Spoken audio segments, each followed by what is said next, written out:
नमस्कार, आप देख रहे हैं दूरदर्शन किसान। हमारे लाइव फोन कार्यक्रम हेलो किसान में आप सभी का स्वागत है। मैं हूं ज्योत्सना टंडन। हेलो किसान एक ऐसा कार्यक्रम है जिसमें हम खेती किसानी से संबंधित कुछ ऐसे विषय आपके लिए लेकर आते हैं जिससे कि आपको खेती किसानी करने में मदद मिल सके और वो आपके लिए आसान हो सके।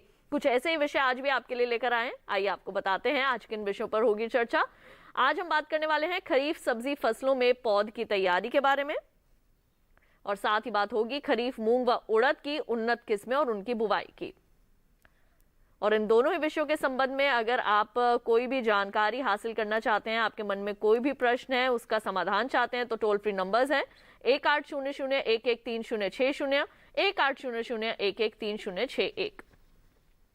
नंबर्स बिल्कुल निःशुल्क है। जब भी आप फोन करेंगे आपका कोई भी पैसा नहीं लगेगा। बस एक छोटा सा निवेदन, जब भी हमें फोन करें अपने टीवी की आवाज को बिल्कुल बंद रखें जिससे कि विशेषज्ञ आपका जो प्रश्न है उसे ठीक तरह से सुन पाएं और आपकी समस्या का समाधान कर पाएं। आइए आपकी जो है वो मुलाकात करवा देते हैं। हमारे साथ मौजूद है डॉक्टर SL मीना जी, जो कि हमें ज्यादा जानकारी देंगे खरीफ मूंग व उड़द की उन्नत किस्मों के बारे में। और इसके साथ ही हमारे साथ मौजूद हैं डॉक्टर BS तोमर जी, जिनसे हम जानकारी हासिल करने वाले हैं खरीफ सब्जी फसलों में पौध की तैयारी की। और आप दोनों का ही बहुत बहुत स्वागत है हमारे स्टूडियो में। धन्यवाद।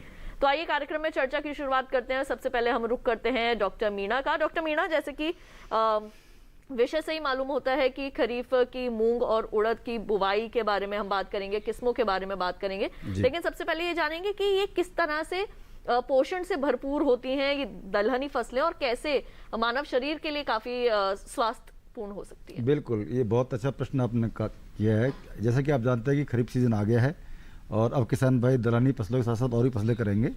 और जैसा कि आप जानते हैं कि जो दाल होती हैं वो हमारे खाने का अभिन्न अंग होती हैं, और दालों में प्रोटीन होती है, तो प्रोटीन हमारे शरीर को बहुत ज़रूरत होती है। तो इसलिए दालों का तो बहुत बड़ा महत्व है खाने में।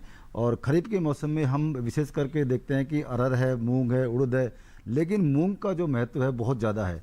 मूंग उड़द दोनों ही ऐसी फसलें हैं जिनकी जो प्रोटीन, जिनकी जो दालें होती हैं वो हम लोग मरीजों के लिए भी देते हैं, और जो कमज़ोर आदमी उसके लिए भी दालें इसके रिकमेंड करते हैं। तो ये दालें बिल्कुल आपके पौष्टिक आहार तो बनाती ही बनाती हैं, साथ साथ क्या है कि ये जो दालनी फसलें जितनी होती हैं ये हमारे खेत की जो उर्वरता शक्ति है उसको भी बढ़ाती हैं, क्योंकि इनकी जड़ों में गांठें होती हैं, गांठों में बैक्टीरिया होते हैं, और बैक्टीरिया से ये नाइट्रोजन फिक्स करती है अपनी जड़ों में, और वो जो नाइट्रोजन होती है वो अपने तो काम में लेती है, साथ साथ जो आने वाली फसल है उसके लिए भी ये छोड़ जाती है। तो इसलिए इनका बहुत बड़ा महत्व है। बिल्कुल, तो इसकी बुवाई और किस्मों के बारे में भी आपसे जरूर जानकारी हासिल करेंगे, लेकिन पहले देखते हैं इसी विषय पर आधारित एक खास रिपोर्ट।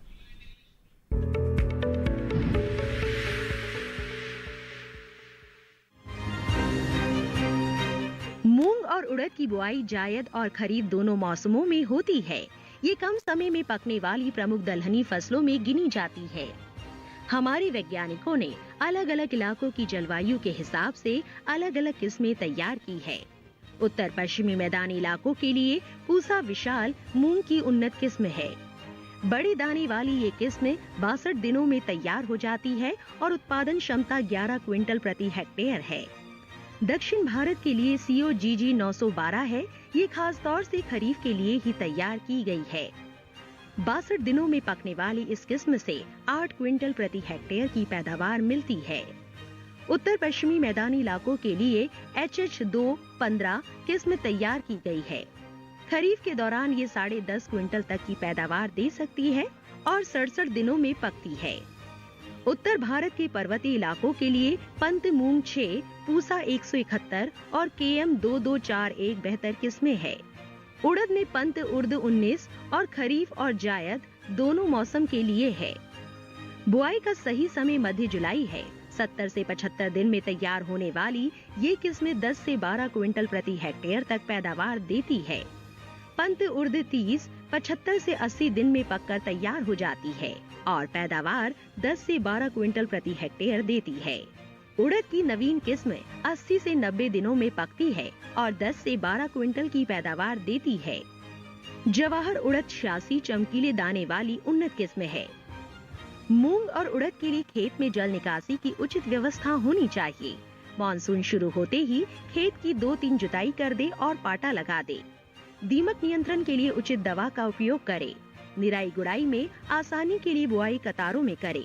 दलहनी फसलों में नाइट्रोजन की जरूरत कम ही होती है, क्योंकि इनकी जड़ों में पाई जाने वाली ग्रंथियां वातावरण से नाइट्रोजन का स्थिरीकरण कर लेती है।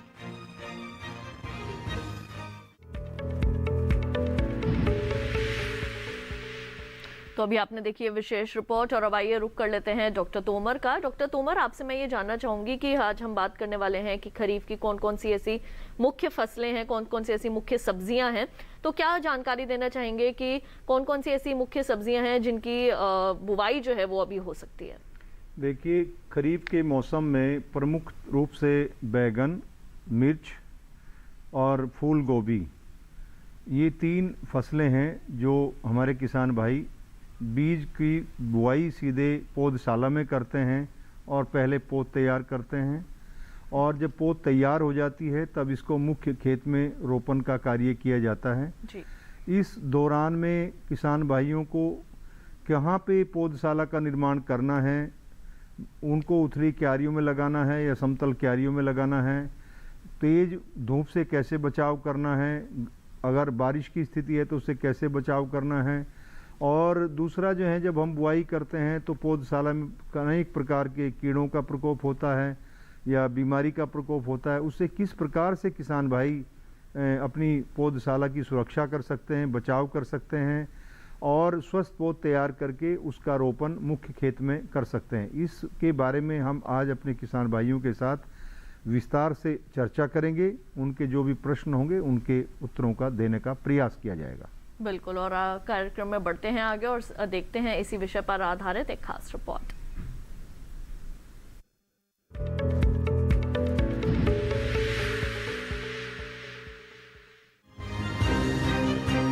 खरीफ के दौरान बारिश होती है और हमारे देश में सबसे ज्यादा फसलें इसी सीजन में बोई जाती है, लेकिन सभी फसलों के लिए नर्सरी की जरूरत नहीं होती।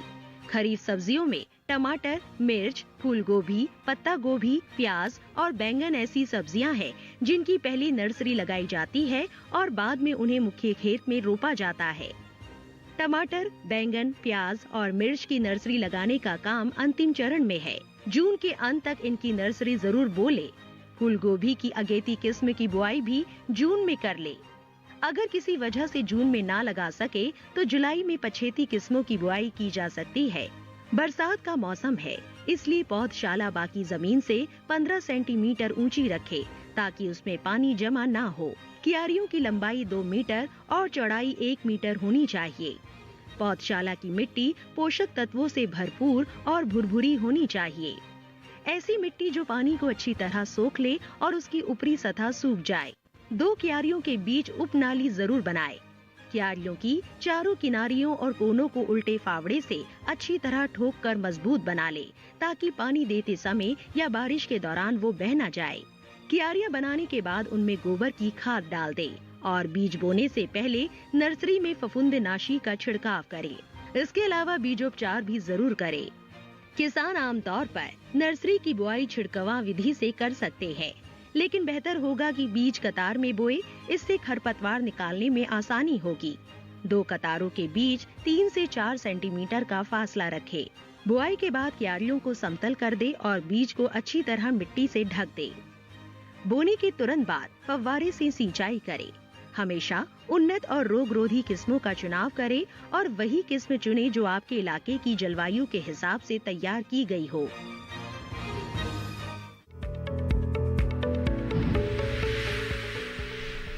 तो इस रिपोर्ट के जरिए भी आपने जाने कुछ खास बातें, और आपको एक बार फिर से बता दें कि आज हम बात कर रहे हैं मूंग और उड़द की उन्नत किस्मों और उनकी बुवाई के बारे में। साथ ही बात हो रही है कि खरीफ सीजन में कौन कौन सी ऐसी सब्जियां हैं जिनकी नर्सरी जो है वो आप तैयार करके जिनकी आप बुवाई कर सकते हैं, और कौन सी ऐसी फसलें हैं जिनकी नर्सरी की जो बुवाई है उनका समय बस अब लगभग खत्म ही होने वाला है, तो कौन कौन सी आपने किस तरह से देखभाल करनी है।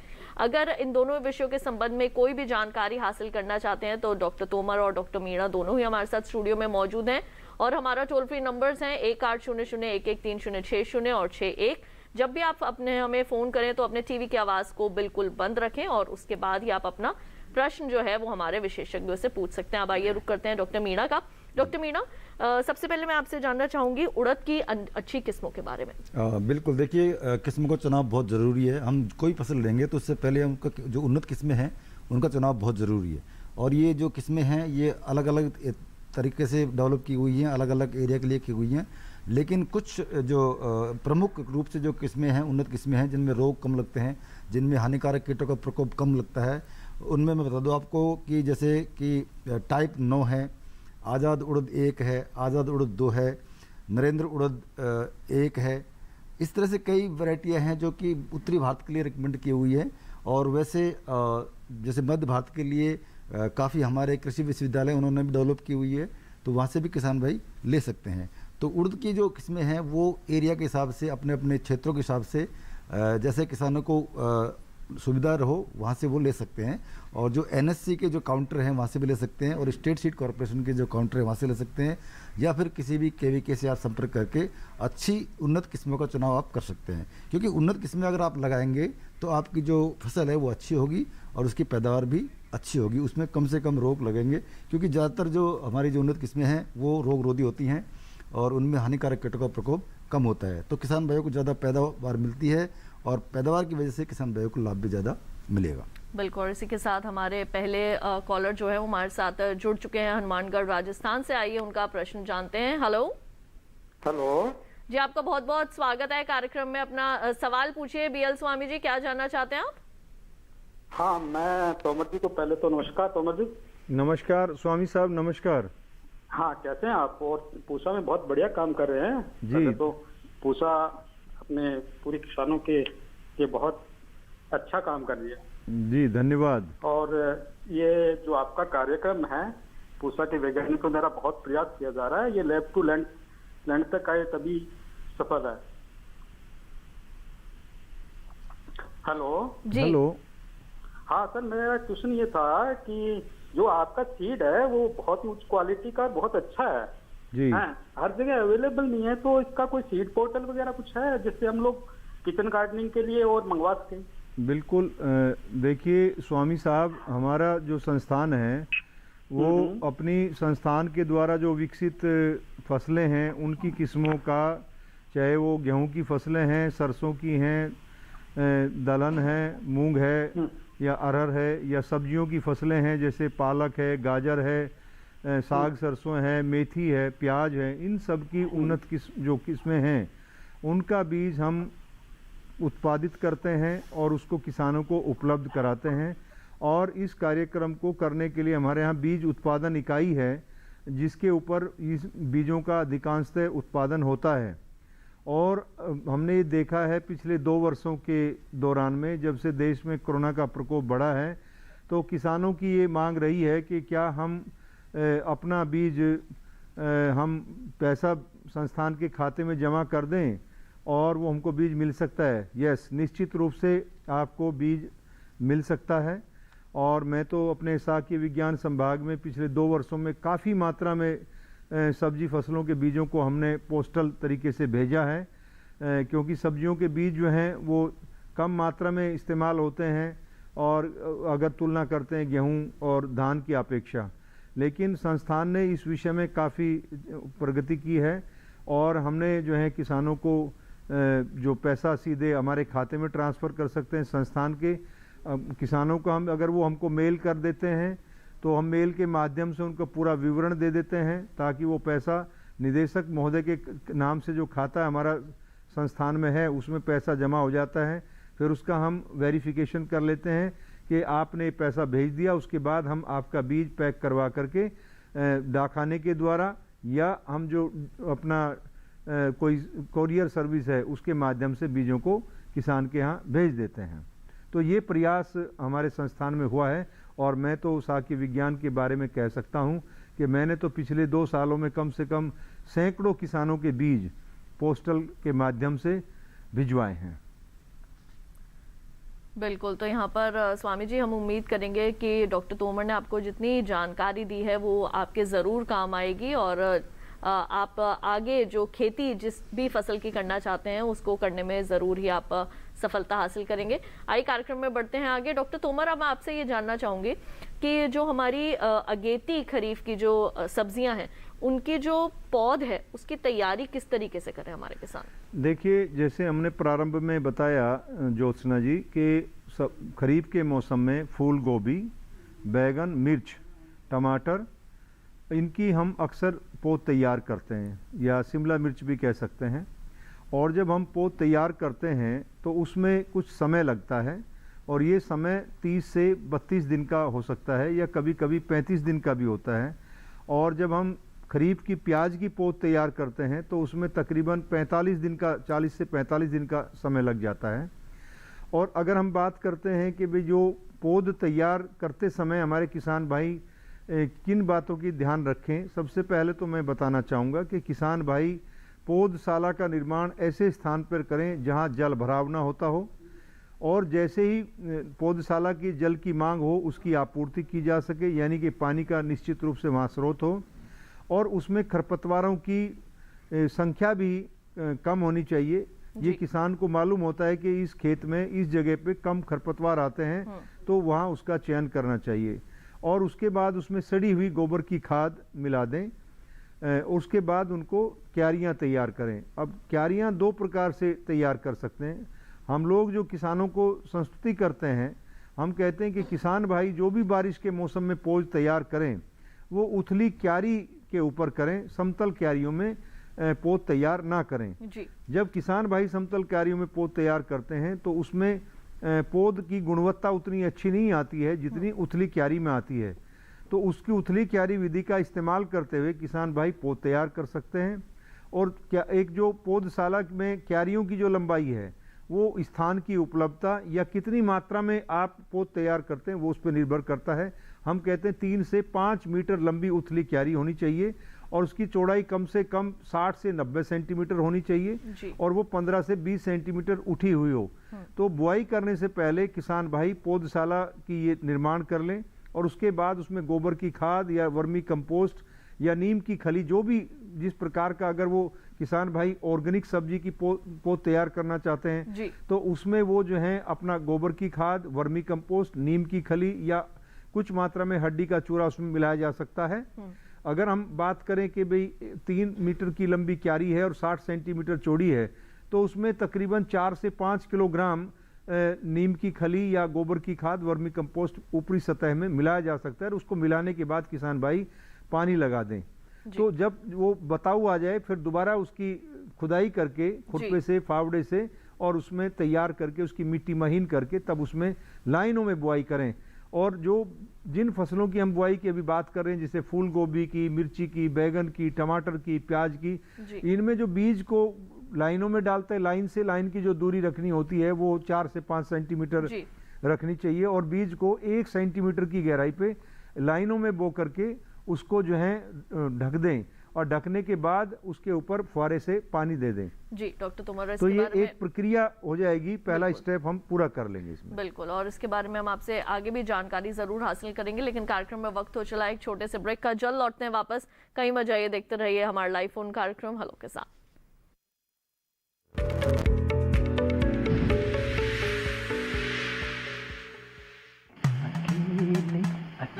अरे वाह भैया, अकेले अकेले। अरे तू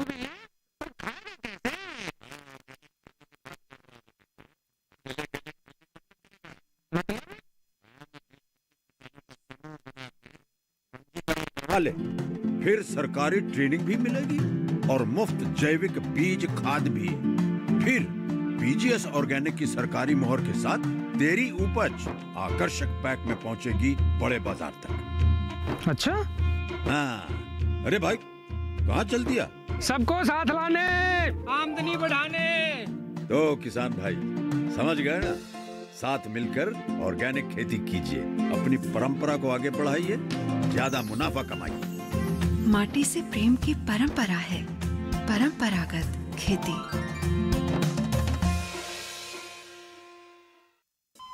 अरे सुन तो। मुझे क्या सुनाना चाहते हो? जो सुनाओ मेरी सौतन को। किसको? अरे वही तुम्हारा मोबाइल फोन जिससे सुबह शाम दिन रात चिपके रहते थे और कहते थे किसान कॉल सेंटर से बातें हो रही हैं। अच्छा ये बात है। हाँ, क्यों, क्या हुआ? अब बात नहीं होती क्या? अब तो झट से बात हो जाती है। ऐसा क्या? हाँ, अब तो ज्यादा लाइनें और खास तकनीक के कारण खेती के माहिरों से तुरंत बात हो जाती है। और अगर कभी लाइन व्यस्त हो तो अपनी समस्या फोन पर रिकॉर्ड करा दो, वहाँ से फोन आ जाता है और समस्या की हल का मैसेज भी आ जाता है। ये देखो आ गया। अरे वाह, इसका मतलब इंतजार की घड़ी अब खत्म। हाँ। तभी मैं सोचूं कि आजकल मुझ पर इतना प्यार क्यों आ रहा है। कृषि संबंधी समस्याओं का अपनी भाषा में तुरंत हल पाने के लिए पूरे भारत में किसी भी फोन से हेल्पलाइन नंबर पर संपर्क करें। किसानों का दोस्त किसान कॉल सेंटर।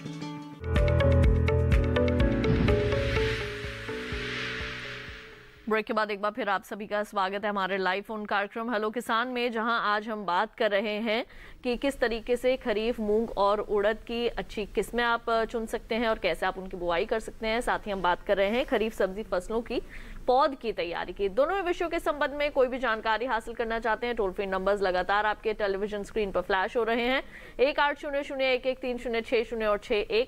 जब भी हमें फोन करें अपने टीवी की आवाज को बिल्कुल बंद रखें, जिस दौरान आप अपना प्रश्न विशेषज्ञों से पूछ रहे हो। डॉक्टर तोमर और डॉक्टर मीणा दोनों ही हमारे साथ स्टूडियो में मौजूद हैं। डॉक्टर मीणा, मैं आपका रुख करना चाहूंगी और अब आपसे मैं ये जानना चाहूंगी कि खरीफ मूंग की अच्छी किस्में कौन सी हैं और इसकी बुआई किस तरीके से करें हमारे किसान। जी देखिए, मूंग की जो उन्नत किस्में हैं उनमें पूसा विशाल है, पूसा 9531 है, के 851 है और आपका SML 668 है और पंत मूंग 2 है, पंत मूंग 5 है। इस तरह से बहुत सारी उन्नत किस्में हैं, उनका किसान भाई इस्तेमाल कर सकते हैं। और ये स्पेशली जो उत्तरी भारत है उसमें ये इनकी संतुति की जाती है और मध्य भारत में भी ये किस्में बहुत ही प्रचलित हैं और भी कई जगह से आप बीज ले सकते हैं, लेकिन ये उन्नत किस्मों की मैं बात कर रहा हूँ। और जहाँ तक बुआई का सवाल है, बुआई ज़्यादातर हम देखते हैं कि जब हमारा मानसून आ जाता है, विशेष करके जो मध्य भारत है या उत्तरी भारत है, तो मानसून के आते ही हम लोग इसकी बुआई का काम शुरू कर देते हैं। तो जैसे कि जून का जो अंतिम सप्ताह होता है या जुलाई का प्रथम सप्ताह होता है, इस समय अगर मानसून आ जाता है तो हम लोग मानसून के साथ ही इसकी बुआई कर देते हैं। वैसे इसका जो उचित समय होता है बुआई का, वो 15 जुलाई के आसपास तक इसकी बुआई करना होता है। उसके बाद फिर ये मूंग की जो बुआई है वो लेट हो जाती है। तो किसान भाइयों को ये सलाह दी जाती है कि मानसून जब आ जाता है तो उनकी बुआई आप शुरू कर दें और 15 जुलाई से पहले अगर आप बुआई कर देंगे तो इसका जो पकने का समय वो सही समय पक जाएगा और अच्छी आपकी जो पैदावार है, अच्छी जो आपकी फसल अच्छी होगी और उसकी पैदावार भी अच्छी होगी और समय से पकेगी और पक कर तैयार हो जाएगी। तो इसमें फलियाँ अच्छी बनेंगी और उसके दाने भी बोल्ड होंगे, बड़े होंगे, तो उस समय आप समय पर इसकी कटाई कर सकते हैं। बिल्कुल। डॉक्टर तोमर, अब मैं आपसे ये जानना चाहूँगी कि किस तरीके से जब बारिश अभी हमारे देश के कई हिस्सों में काफ़ी तेज़ हो रही है, इस दौरान किस तरह से जो हमारी सब्जी फसलें हैं उनका रखरखाव करें। लेकिन पहले हमारे साथ एक कॉलर जुड़ चुके हैं फोन लाइन पर, उनका सवाल शामिल करते हैं। हेलो हेलो रमेश जी, आपको आवाज़ मिल रही है हमारी? जी नमस्कार जी, बहुत बहुत स्वागत है आपका कार्यक्रम में। बिहार से बात कर रहे हैं आप, अपना सवाल पूछिए। जी, मुझे टमाटर और फूलगोभी की नर्सरी तैयार करना है, कैसे तैयार करें और कौन सी किस्म की बुआई करें? जी बिल्कुल, डॉक्टर तोमर। देखिए, अभी जो हमने चर्चा को शुरुआत किया था उसमें ये कहा था कि भाई आप उथली क्यारी में पौध तैयार करेंगे और कैसे उसकी पौधशाला का निर्माण करेंगे। जहाँ तक सर रमेश जी आपका प्रश्न है कि भाई टमाटर और बैंगन की पौध कैसे, फूल गोभी की पौध कैसे तैयार करेंगे, तो यही प्रक्रिया आपको अपनानी है। आपको उथली क्यारी बनानी है, 3 से 5 मीटर लंबी क्यारी का आकार रहेगा और वो 60 सेंटीमीटर ज़मीन से उठी होगी, चौड़ी होगी और 15 से 20 सेंटीमीटर उठी होगी। और उसको पहले तैयार करके गोबर की खाद दे के, वर्मी कंपोस्ट आदि लगा करके आप पानी लगा दें और जैसे ही बता हुआ है उसकी खुदाई करके खुरपे से आप उसकी मिट्टी को माहिन कर लें और फिर पंक्तियों में उसकी बुआई कर सकते हैं। दूसरी बात आपको ध्यान रखनी है कि टमाटर, बैंगन, मिर्ची जो भी आप लगाना चाहते हैं उसका बीज उपचारित होना चाहिए। अगर बीज उपचारित नहीं है तो उसको उपचारित किया जा सकता है। आप अपनी पौध बुआई करने से पहले बीज को 2 ग्राम प्रति किलोग्राम के हिसाब से आप कैप्टान, थीरम, बाविस्टिन तीनों में से कोई भी एक फफूंदनाशी लिया जा सकता है और उससे बीज को उपचारित करके बुआई करें। दूसरी बात मैं कहना चाहूँगा कि वर्षा के मौसम में क्या होता है कि टमाटर में, मिर्ची में भी, बैगन में भी, फूल गोभी में एक रोग आता है जिसको हम बोलते हैं डंपिंग ऑफ, आर्द्रगलन रोग। इसको रोकने के लिए बीज का उपचार एक तरीका है। दूसरा तरीका है जब बीज की बुआई कर दें, बुआई करने के बाद उसको ढक देते हैं और फिर उसके बाद जब आप पानी देते हैं तो पहला जो पानी देते हैं उसमें उसे आप बाविस्टिन या कैप्टान का 2 ग्राम प्रति लीटर के हिसाब से घोल बना करके पहला पानी दें जी। और दूसरा पानी भी जब आप दें तो इन्हीं के घोल से दें। दूसरी बात आपको ध्यान रखनी है कि अभी गर्मी का मौसम है, मानसून अभी पूरी तरह से आया नहीं है, तो दिन का तापक्रम बहुत अधिक होता है या वर्षा तेज आ जाती है। ऐसी स्थिति में हम आपको ये कहना चाहेंगे कि रमेश जी आप अपने पौधशाला में तेज धूप से भी बचाव करें और तेज वर्षा से भी। तेज धूप से बचाव करने के लिए आप 50% का जो शेड नेट है उसका इस्तेमाल कर सकते हैं और उसकी जो ऊंचाई रखनी है आपको वो कम से कम 6.5 फुट की ऊंचाई पे आप उसको ढकें ताकि आपकी पौधशाला में तापक्रम बहुत अधिक ना बने और उसको साइड से खुला रखें ताकि हवा का आदान प्रदान होता रहे। तेज वर्षा की स्थिति में आप अपनी पौधशाला के ऊपर प्लास्टिक से ढक सकते हैं क्योंकि आजकल मौसम विज्ञान की जो भविष्यवाणी है या अगले दिन का जो कार्य बताते हैं कि भाई मौसम का क्या व्यवहार रहेगा, मौसम का पूर्वानुमान, उसको आप जरूर सुने। अगर वर्षा की संभावना है तो जब वर्षा होने का समय है तो आप पौधशाला के ऊपर जो आपने ग्रीन शेड नेट डाला उसके ऊपर ही प्लास्टिक का कोट सीट से ढक सकते ताकि सीधा पानी, वर्षा का पानी पौधशाला को प्रभावित ना करे।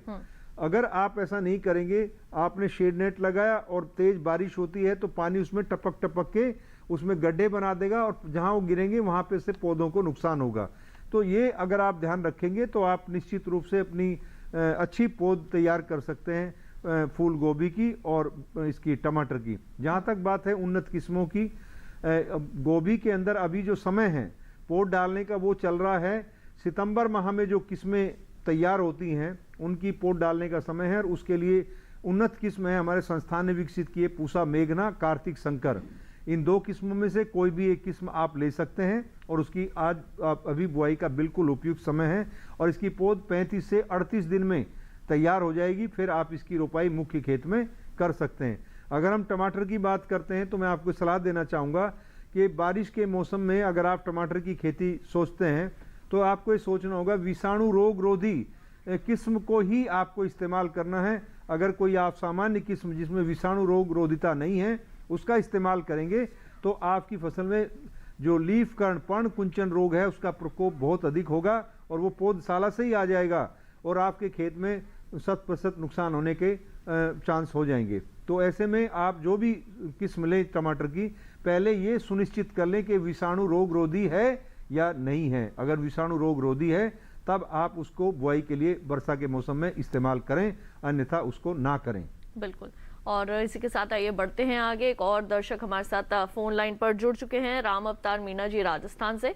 आइए जानते हैं उनका सवाल। हेलो। हाँ जी। जी राम अवतार जी, आपका बहुत बहुत स्वागत है कार्यक्रम में। दौसा से आपने हमें फोन किया है, अपना प्रश्न पूछिए, क्या जानना चाहते हैं? हाँ, मैम जानना चाहते हैं कि हमारे मूंग की अब इस टाइम बुआई कर दी जी, वो अब उगने भी लग गई है, अब क्या करें इसमें? मूंग की बुवाई आपने कर लिया, अब आप आगे की प्रक्रिया के बारे में जानना चाहते हैं? हाँ जी। जी डॉक्टर मीणा। हाँ जी, बहुत बढ़िया बात है। मूंग का अभी क्योंकि अभी कुछ दिनों पहले राजस्थान में विशेषकर पूर्व राजस्थान में बारिश हुई थी तो किसान भाइयों ने शायद दलहनी फसलों का जो बुआई है वो कर ली है। और ये जो राम अवतार जी बोल रहे हैं, दौसा से बोल रहे हैं, दौसा में काफ़ी हद तक बुआई हो चुकी है। तो मूंग की अगर आपने बुआई कर दी है, मूंग आ गया आपका और कोई समस्या नहीं है तो कोई ऐसी बात नहीं है। लेकिन इस समय आपको देखना ये होगा कि आपके खेत में खरपतवार ज़्यादा ना हो, क्योंकि मूंग की जो फसल है उसमें खरपतवार का नुकसान बहुत देखने को मिला है। चाहे वो मूंग हो, चाहे उड़द हो, या कोई भी फसल हो, उसमें खरपतवार नहीं होने चाहिए। तो आपकी अगर फसल थोड़ी बड़ी होगी हो तो आप निराई गुड़ाई कर सकते हैं। और इस समय कोई भी रासायन का इस्तेमाल आप कर नहीं सकते हैं, क्योंकि इस तरह का कोई खरपतवार नाशी है नहीं ज़्यादा कि आप खड़ी फसल में उसको दे सकें। क्योंकि आपकी जो मूंग की जो फसल है मेरे ख्याल से वो अभी 10-12 दिन की हो चुकी होगी, क्योंकि या तो आप पहले देते खरपतवार नाशी या फिर बुआई के तुरंत बाद देते। तो हमारे पास एक वो पेंडामेथ्रिन करके एक खरपतवार नाशी होता है, लेकिन उसका जो इस्तेमाल होता है वो बुआई के तुरंत बाद होता है, यानी कि अंकुरण से पहले उसका इस्तेमाल करना पड़ता है। लेकिन अब किसान भाई बोल रहे हैं कि उनका मूंग का जो फसल है वो काफ़ी आ गया है, अच्छा हो गया है। तो अभी तो आप यही कर सकते हैं कि उसका निराई गुड़ाई कर सकते हैं आप हाथ से ही मतलब खरपतवार निकाल सकते हैं। निराई गुड़ाई करने से क्या होगा, एक तो आपका जो नमी है वो बनी रहेगी, दूसरा क्या है खरपतवार कम हो जाएंगे। और अगर कोई खाद आप देना भूल गए हो, यानी कि उर्वरक कोई आप देना भूल गए हो, तो उनका इस समय आप प्रयोग कर सकते हैं। जैसे इस समय आप DAP दे सकते हैं, इस समय कोई और भी सूक्ष्म तत्व दे सकते हैं अगर आपको लगता है कि हमने पहले नहीं दिया। क्योंकि जो क्या होता है, खरीफ में ज़्यादातर किसान भाई बारिश पे डिपेंड होते हैं। जैसे बारिश होती है तो वो तुरंत बुआई काम शुरू कर देते हैं, वो भूल जाते हैं कि इसमें कौन कौन से तत्वों की जरूरत होती है, कौन कौन से खाद इसमें डालेंगे। हालांकि नाइट्रोजन की जरूरत होती नहीं है दालों की फसलों में, लेकिन कुछ मात्रा में नाइट्रोजन देनी पड़ती है शुरुआती दौर में, कि जो पौधा है वो थोड़ा सा नाइट्रोजन ले ले, उसके बाद तो खुद ही नाइट्रोजन फिक्स करना शुरू कर देता है। लेकिन इस तरह के समय में क्या होता है कि कुछ उर्वरकों का भी इस्तेमाल करना चाहिए। जी बिल्कुल। तो हम उम्मीद करेंगे राम अवतार जी, डॉक्टर मीना ने आपको जो भी जानकारी दी है वो आपके जरूर काम आएंगी। कार्यक्रम में वक्त हो चला है एक और छोटे से ब्रेक का, कहीं मत जाइए, देखते रहिए हमारा लाइव फोन कार्यक्रम हेलो के साथ।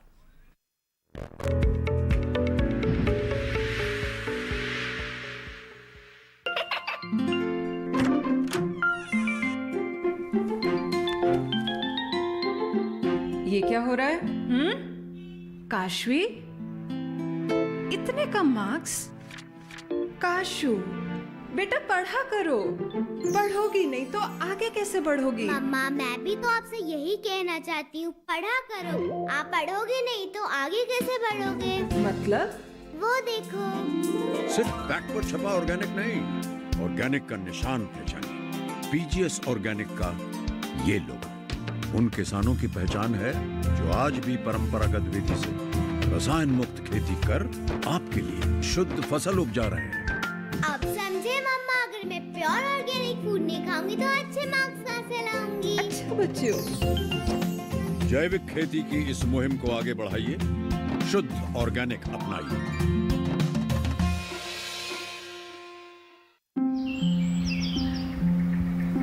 अरे अरे अरे क्या कर रहा है? इधर इधर इधर, हम बोल रहे हैं तेरे बीजू का। पुतला बोल रहा है? हाँ, पक्षियों से तो हम खेत को बचा लेते हैं, पर इन घातक रसायनों से कैसे बचाएं? मतलब?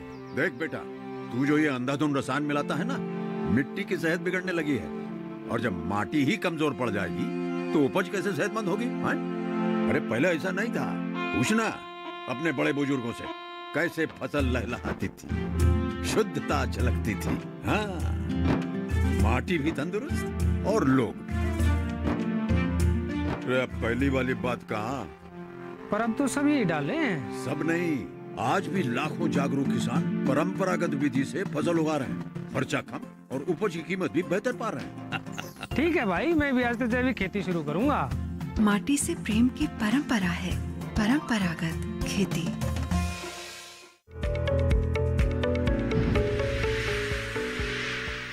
ब्रेक के बाद एक बार फिर आप सभी का स्वागत है हमारे लाइव फोन कार्यक्रम हेलो किसान में। और आज हम बात कर रहे हैं खरीफ मूंग और उड़द की अच्छी किस्मों के बारे में और उनकी बुवाई के बारे में, और साथ ही बात कर रहे हैं खरीफ की जो सब्जी फसलें हैं उनकी पौध की तैयारी आप किस प्रकार से कर सकते हैं।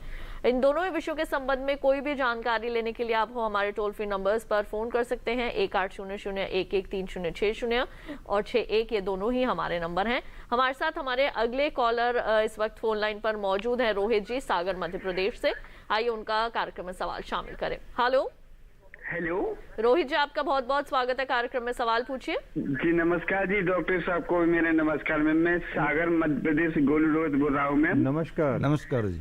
जी सर, मेरा सवाल ये बैगन और गोभी लगाना चाहता हूँ सर, तो इस ऋतु के लिए अच्छी रहेंगी ना सर?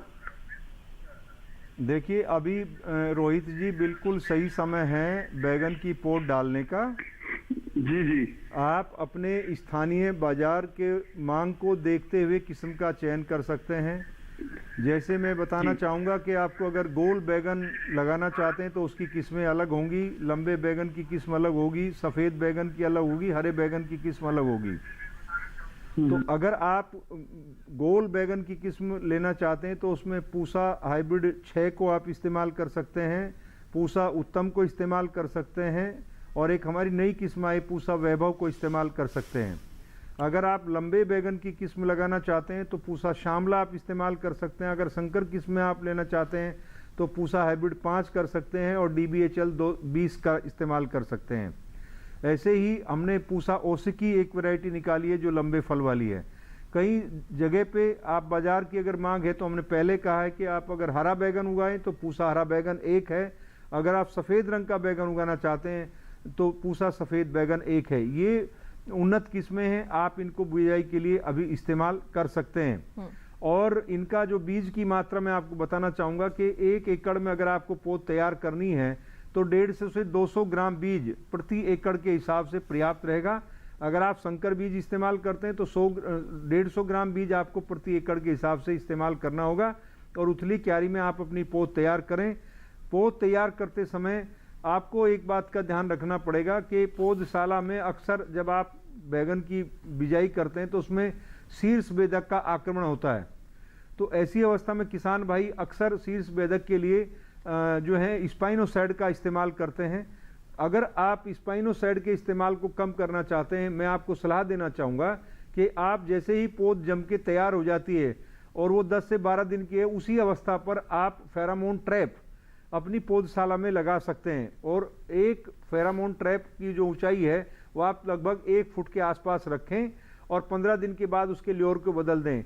ऐसे में जो शीर्ष बेधक आता है उसके प्रकोप को आप बिल्कुल कम कर सकते हैं और एक छिड़काव से आपकी पौधशाला में शीर्ष बेधक के नुकसान को रोका जा सकता है। इस प्रकार से आप बैगन की पौध जो है कोई तकरीबन 30 दिन में तैयार कर सकते हैं, फिर आप उसकी रोपाई मुख्य खेत में कर सकते हैं।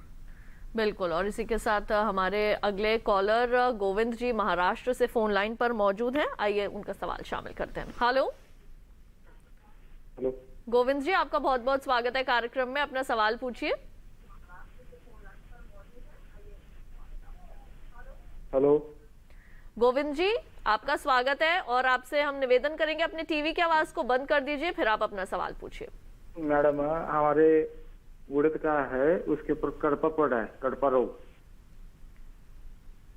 उड़द में रोग लगा है किसी प्रकार का? हेलो, हाँ, फसल कौन सी बताया आपने? उड़द में? हाँ, उड़द पे कड़पा पड़ा है, कड़पा। हाँ, कैसा रोग लग रहा है? कड़पा रोग। सर्कोस्पोरा। अच्छा, सर्कोस्पोरा। अच्छा अच्छा, फफूंद लगी हुई है। आपकी जो फसल है वो कितने दिन की हो गई है? हेलो, देखिए गोविंद जी, अगर आप अपने टीवी की आवाज को बंद कर देंगे तभी हम आपका प्रश्न जो है वो साफ आवाज में सुन पाएंगे और विशेषज्ञ भी आपकी समस्या का समाधान कर पाएंगे। एक बार फिर से आपसे निवेदन है, अपने टीवी की आवाज को बंद कर दीजिए और साफ आवाज में आप अपना प्रश्न पूछिए। आपकी जो फसल है वो कितने दिन की हो चुकी है अभी तक? कब बुआई की थी आपने? आपने एक 15 दिन हुआ आज। अच्छा, 15 दिन पहले बुआई की थी। हाँ, उसमें कड़पा थोड़ा थोड़ा पड़ा। अभी आपको उसमें कौन से लक्षण नजर आ रहे हैं? पत्ते मतलब क्या उसमें कोई छेद हो रहे हैं या पत्ते पे कोई सफेद फफूंदी जैसा कुछ लग रहा है या कुछ गल रहे हैं, पौध गिर रही है, कुछ ऐसा कुछ है? पत्ते कैसे हो रहे हैं उसके? हेलो,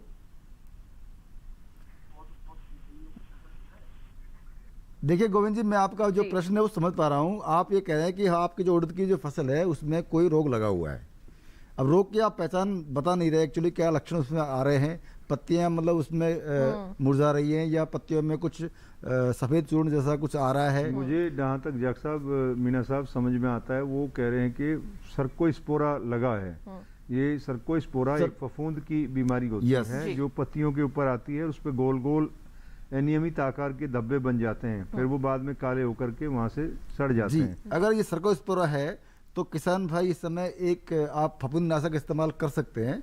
आपको लगता है कि ये पक्का यही मतलब फफूंदनाशक उसका फफूंदनाशक ही इसमें रोग लगा हुआ है, तो आप बिल्कुल एक फफूंदनाशक दवाई आती है, बाविस्टिन जिसे कहते हैं, उसको कार्बेंडिजम बोलते हैं, आप उसका छिड़काव जरूर कर सकते हैं। तो उसका छिड़काव के लिए आपकी जो डोज है वो करीब करीब 2 ग्राम प्रति लीटर पानी में मिला करके और उसका घोल बना करके आप छिड़काव करेंगे तो ये जो आपका जो रोग है इससे आपको निजात मिल जाएगी। लेकिन आप बताया कि आपकी जो फसल है वो सिर्फ 15 दिन की है और 15 दिन के अंदर ही ऐसा रोग आ गया है, तो अभी इसका कंट्रोल हो सकता है, कोई दिक्कत नहीं है, आसानी से ये कंट्रोल हो जाएगा।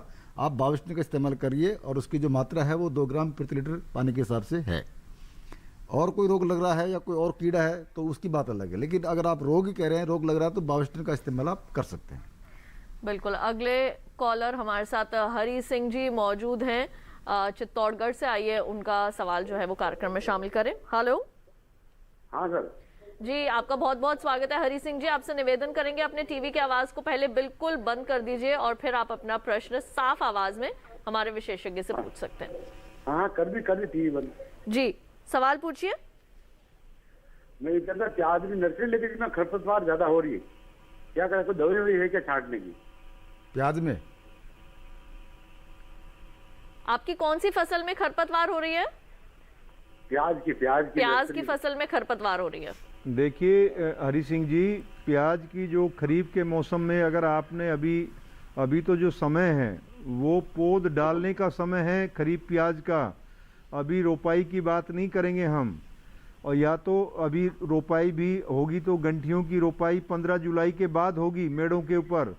अगर आपने पौधशाला में इसकी पौध डाली हुई है तो उसमें अभी आपको हाथ से खुरपी से वीडिंग करना ही एकमात्र उपाय है, क्योंकि अगर आपको बुआई के बाद पेंडामेथिलीन का छिड़काव पौधशाला में आप कर देते तो उससे प्रारंभ की 15 से 20 दिन या अधिकतम 25 दिन तक खरपतवारों से निजात मिल सकती थी। लेकिन अभी अगर आपने इन खरपतवारनाशी का इस्तेमाल नहीं किया हुआ है तो निश्चित रूप से आपको अपनी पौधशाला में छोटी 1.5 से 2 इंच आकार की जो खुरपी है उससे आप निराई गुड़ाई करें और पौधशाला को खरपतवार रहित रख के अपनी स्वस्थ पौध उत्पादन करें। बिल्कुल।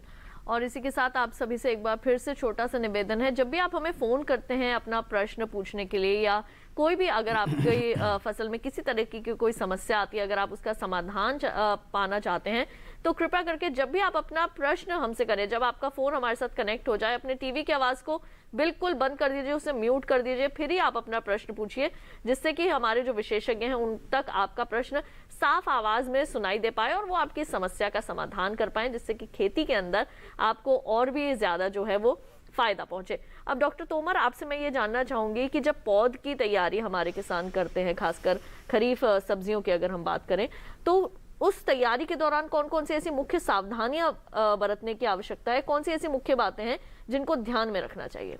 देखिए ज्योत्सना, मैं कहना चाहूँगा अपने किसान भाइयों को, अगर आप अभी टमाटर की पौध तैयार करते हैं, मिर्ची की पौध तैयार करते हैं, तो ये 2 ऐसी फसल हैं जिनके अंदर, या शिमला मिर्च को भी इसमें आप सम्मिलित कर लें, ये तीनों ही फसलें विषाणु रोग के प्रति बहुत ही संवेदनशील हैं। और इसमें जो विषाणु लगता है, जैसे टमाटर की बात करें हम तो लीफ कर्ल वायरस लगता है, और मिर्ची के अंदर भी ये लीफ कर्ल वायरस लगता है, तीनों में ये लीफ कर्ल वायरस लगता है। और एक बार अगर ये पौधे में लग जाता है तो फिर इसका कोई बचाव नहीं है। तो पौध तैयार करते समय हमारे किसान भाई अगर इस बात की सावधानी रखते हैं कि पौधशाला में आपकी पौध स्वस्थ रहें तो उसको समय समय पर निराई गुड़ाई करें। उसमें जो है सफ़ेद मक्खी अगर कहीं दिखाई देती है पौधे के ऊपर, उसका नियंत्रण करें।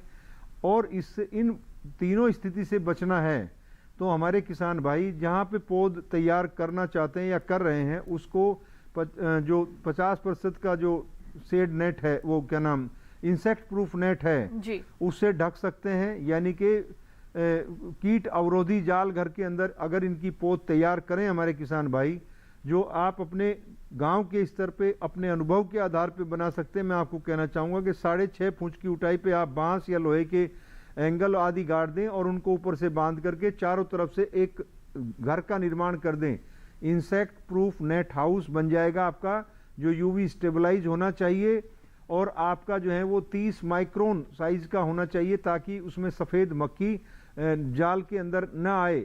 तो आपका जो है वो उससे क्या होगा कि मधुमक्खी, ये जो जितने भी व्हाइट फ्लाई हैं या रस चूसने वाले कीड़े हैं, इनका प्रकोप इसमें नहीं होगा। तो ये बचाव आप कर सकते हैं इंसेक्ट प्रूफ नेट हाउस के अंदर। आजकल बहुत सारे युवा हमारे किसान भाई इस प्रकार की संरक्षित आकृतियों में भी पौध तैयार करते हैं, प्लग ट्रे में जो मर्दा रहित पौध तैयार करते हैं सोयलेस मीडिया के अंदर। तो आप अपनी व्यावसायिक स्तर पे भी पौध तैयार करा सकते हैं ताकि आपकी स्वस्थ पौध हो, विषाणु रोग से रहित हो। और ये तभी संभव है जब आप वेक्टर को अपने पौधे के संपर्क में आने से बचाव करेंगे। दवाई छिड़क करके हम इसको सतत रूप से या निश्चित रूप से इसको समाप्त नहीं कर सकते। जी, हमारे साथ अगले कॉलर सचिन जी सागर मध्य प्रदेश से मौजूद है फोन लाइन पर, सवाल शामिल करते हैं। हेलो हेलो जी आपका बहुत बहुत स्वागत है कार्यक्रम में, अपना सवाल पूछिए। हेलो, लौकी और गिलकी लगाना चाहती हूँ। अपना सवाल फिर से दोहराइए। लौकी और गिलकी। लौकी लगाना चाहते हैं?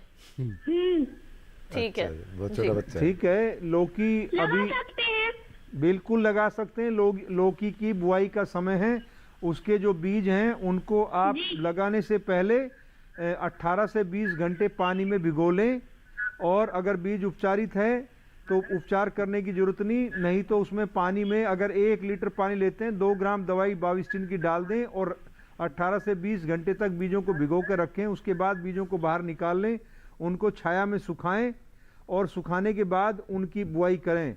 और बुआई करते समय एक बात ध्यान रखनी है कि जो उसमें जहाँ से परांकुर निकलता है उस भाग को ऊपर की तरफ रखना है, नीचे की तरफ नहीं रखना है। कई बार बुआई करते समय हम बीजों को जो परांकुर देने वाला हिस्सा है वो नीचे कर देते हैं और जो निचला भाग है उसको ऊपर कर देते हैं, तो इस बात का ध्यान रखना चाहिए।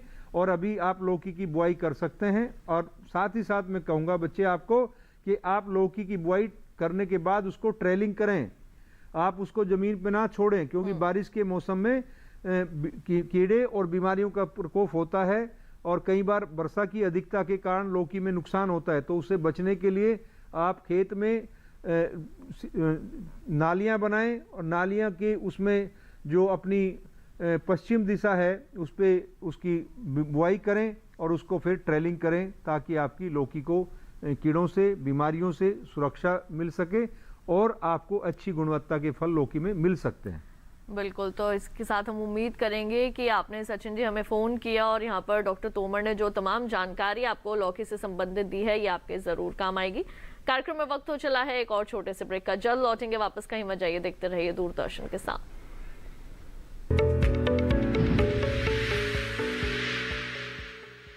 अरे भाई सुना नहीं क्या, केसीसी ने किसानों का जिंदगी बदल दिया है। देश के छोटे किसान 1,60,000 रुपये तक का कर्ज बिना किसी गारंटी को ले पाएंगे। ब्याज खोरों से भी पीछा छूटा। मैं तो जैविक खेती का पूरा सामान मंगा लिया, केसीसी का भी कोई दबाव नहीं है। ब्याज चुकाने के लिए पूरा 1 साल मिलता है। समय पर भुगतान करने पर केवल 4% के सालाना ब्याज पे लोन मिल गया मुझे। अपना आधार कार्ड, लेटेस्ट फोटो और जमीन के कागजात लेके अप्लाई करो बस। और नामांकन भरने के लिए जेब भी ढीली नहीं करनी पड़ी।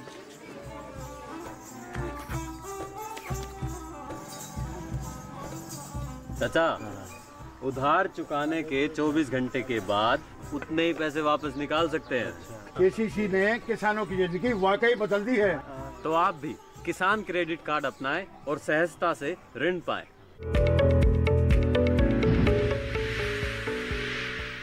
ब्रेक के बाद एक बार फिर आप सभी का स्वागत है हमारे लाइव फोन कार्यक्रम हेलो किसान में। अब आइए रुक करते हैं डॉक्टर मीणा का। डॉक्टर मीणा, क्योंकि हम बात कर रहे हैं मूंग और उड़द की अच्छी किस्मों के बारे में और उनकी बुवाई के बारे में, तो बुवाई करते समय और या उससे पहले हमें बीजोपचार करना बेहद ज़रूरी होता है, तो किस तरह से इनके लिए जो है वो बीजोपचार की प्रक्रिया अपनानी चाहिए? बिल्कुल, देखो बीज उपचार बहुत ज़रूरी है और इस खास करके जो दलहनी फसलें हैं उनमें बहुत ज़रूरी होता है, क्योंकि दलहनी फसलें हैं वो नाइट्रोजन को फिक्स करती हैं अपनी जड़ों में। तो बीज उपचार करना बहुत महत्व इसका बहुत बड़ा महत्व है। तो बीज उपचार करने से पहले मैं आपको बताना चाहता हूँ कि बीज उपचार कैसे किया जाता है। बीज उपचार के लिए हमें 3-4 चीज़ों की जरूरत पड़ती है। एक तो होता है फफूंदीनाशक से करते हैं, एक होता है इंसेक्टिसाइड कीटनाशी होता है, दूसरा होता है राइजोबियम। तो ये 3 चीज़ें हैं, इनसे हमको बीज को उपचार करना ज़रूरी होता है, क्योंकि अगर कोई रोग लगने की संभावना होती है तो उसके लिए हम फफूंदीनाशक करेंगे। उसमें कार्बेंडिजम मुख्य रूप से हम इस्तेमाल करते हैं 2 ग्राम प्रति किलोग्राम बीज के हिसाब से। फिर हम बात करते हैं कोई कीड़ा लग जाता है, कोई कीट का प्रकोप होता है, तो उसमें उसको बचाने के लिए हमें कीटनाशक इस्तेमाल करना पड़ता है। तो कीटनाशी में इमिडाक्लोपिड नामक करके रसायन आता है, उसका इस्तेमाल कर सकते हैं। और जहाँ पर अगर दीमक का प्रकोप ज़्यादा होता है वहाँ पे आप क्लोरोपायरीफॉस का इस्तेमाल भी आप कर सकते हैं। तो ये 8 से 10 मिलीलीटर जो दवा है वो 1 किलोग्राम बीज के हिसाब से आप मिला सकते हैं। फिर लास्ट में हम लोग राइजोबियम का टीका इसमें लगाते हैं, क्योंकि राइजोबियम का टीका लगाने से क्या होता है कि आपका जो फसल है उसमें जो जड़ें हैं फसल की जड़ों में क्या है, ग्रंथियाँ बनती हैं और ग्रंथियों में बैक्टीरिया होते हैं। तो बैक्टीरिया की जो संख्या है उसको बढ़ाने के लिए हमें राइजोबियम का टीका लगाना बहुत ज़रूरी होता है। ज़्यादा बैक्टीरिया होंगे जड़ों में, गांठों में ज़्यादा बैक्टीरिया होंगे तो आपके जो एटमॉस्फेयर जो नाइट्रोजन है उसका स्थिरीकरण ज़्यादा होगा। तो इसलिए बीज का उपचार करना बहुत ज़रूरी है दलहनी फसलों में। और जब बीज आपका तैयार हो जाए, बीज उपचार करके तैयार हो जाए तो किसान भाइयों को सलाह दी जाती है कि वो बीज को बिल्कुल पंक्तियों में ही बोएं, लाइन में ही सोइंग करें। छिड़काव विधि से कभी भी आप सोइंग बुआई ना करें, पंक्तियों में करें। और सीड्रिल का इस्तेमाल कर सकते हैं और चाहे हल्का इस्तेमाल कर सकते हैं, लेकिन सीड्रिल इस समय बिल्कुल उपयुक्त जो यंत्र है उसका इस्तेमाल किसान भाई कर सकते हैं। और बुआई का जो डेप्थ होता है वो करीब करीब 4 से 5 सेंटीमीटर का होता है और जो पंक्ति से पंक्ति दूरी जो होती है वो होती है 30 से 35 सेंटीमीटर और पौधे से पौधे की जो दूरी होती है वो करीब करीब 10 से 12 सेंटीमीटर होती है। तो इस तरह से किसान भाई सीड ड्रिल का एडजस्टमेंट करके और इस तरह से बुआई आप कर सकते हैं। बिल्कुल। और हमारे अगले दर्शक शुभम जी मौजूद है हमारे साथ बालाघाट मध्य प्रदेश से। आइए उनका सवाल जानते हैं। हेलो शुभम जी, आपका स्वागत है कार्यक्रम में, सवाल पूछिए। जी मैम, मूंग उड़द की बिजाई जाननी थी मुझे बालाघाट के लिए। मूंग और उड़द की? जी मैम।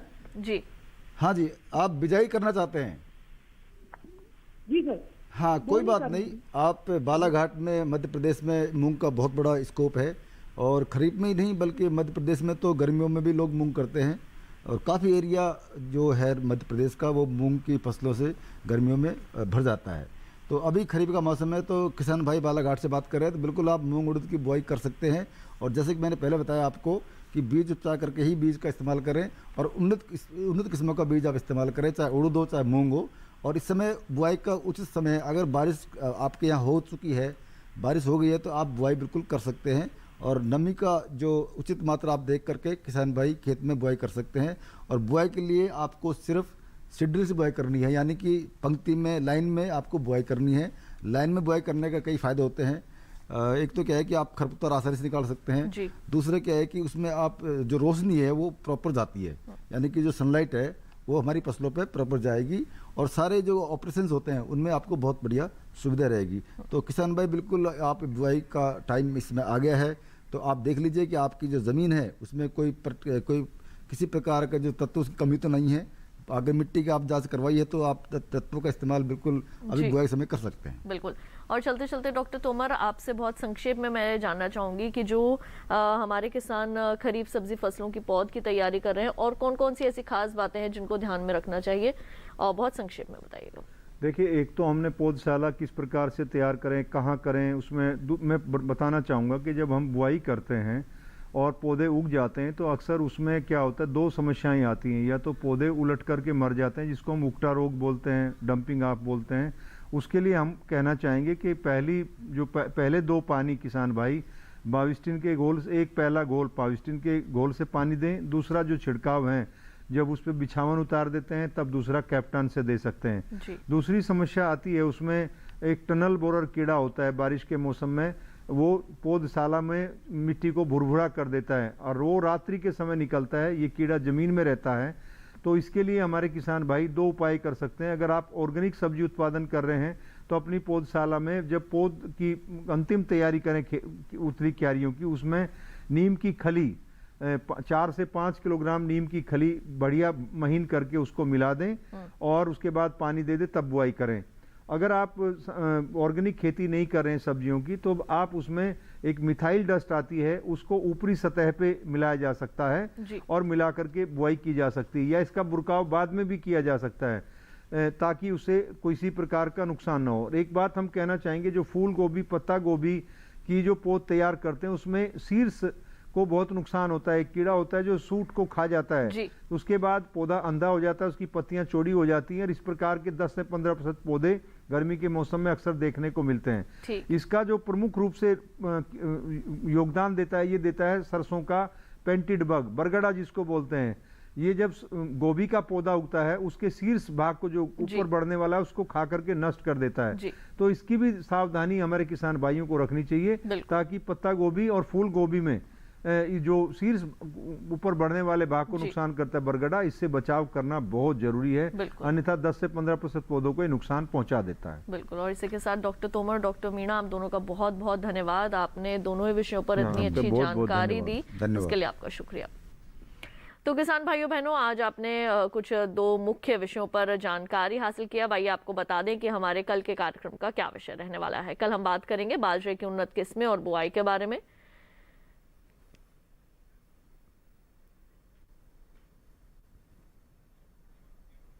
और साथ ही हम बात करेंगे नैनो यूरिया कृषि में क्रांति, इस संबंध में।